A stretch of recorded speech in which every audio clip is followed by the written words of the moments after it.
Now shaken up Western Rambler. Dunley in second place.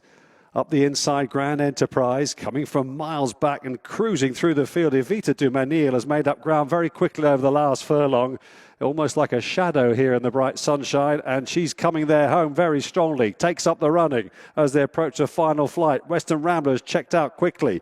Evita Du Mesnil from Dunley, Grand Enterprise, and Western Rambler.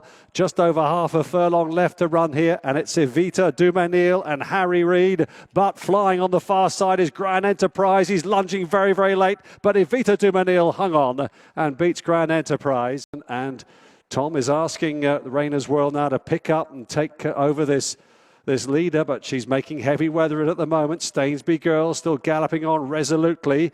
Back in third place is West End Lady. Rainer's World now has to switch to the inside. Stainsby Girl, the leader, up to the final flight. Rainer's World stamina will kick in shortly, no doubt. Inside the final 3/4 of a furlong, West End Lady running a blinder on debut. Stainsby Girl pulls out a bit more. Rainer's World has got to get going quickly here. She's not going to do it, you know. Stainsby Girl is going to make all. Brian Hughes for Donald. Destroyer weakening, about to be passed now by All Right Jack for third, but up front, Slanelock is trying to shake off Sow. Sow is coming there very strongly for Nathan Moskrop on the outside, and they jump the last in great style. Now they begin to fight it out with a furlong left to go, or rather Sow takes over and settles it quite quickly. He's up by 3 to 4 lengths. Beautifully settled today, Sow. Nathan has done a terrific job, and he's being driven out towards the line here, and he'll win over fences for the informed Rebecca Menzies team. Sow thing taken on by Ackle Road Boy. Then comes Classical Sound, and now, for the first time, Cudgel is being asked to go and race here, and he's into fourth place now, the favourite, as they start to climb this steep hill towards the home straight. So Ackle Road Boy and Sam Coulter, he's been riding a patient race on this one. He's taken over from the very thing now, turning in as they make their long run to the final flight.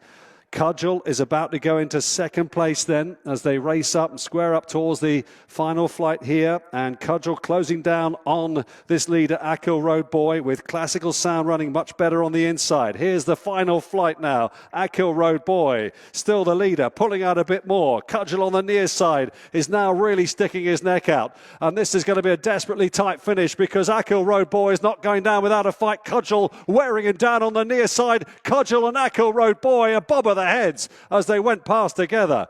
That one definitely goes to the final fence with a commanding advantage. Good race on for second at the moment. Can they get back at this leader, McGinty's Dream, who's travelled like a dream? One more fence to go for him here.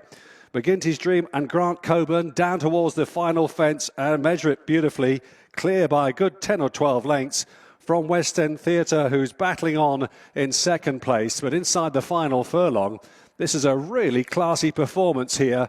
The wind up has worked wonders on McGinty's Dream. He hacked up here 27 days ago, and he's doing so the same this time, equally, in fact, even more impressively for Grant Coburn and Nick Alexander. McGinty's Dream, one to follow. Outside King's Cave, who still manages to pull out a bit more when asked questions.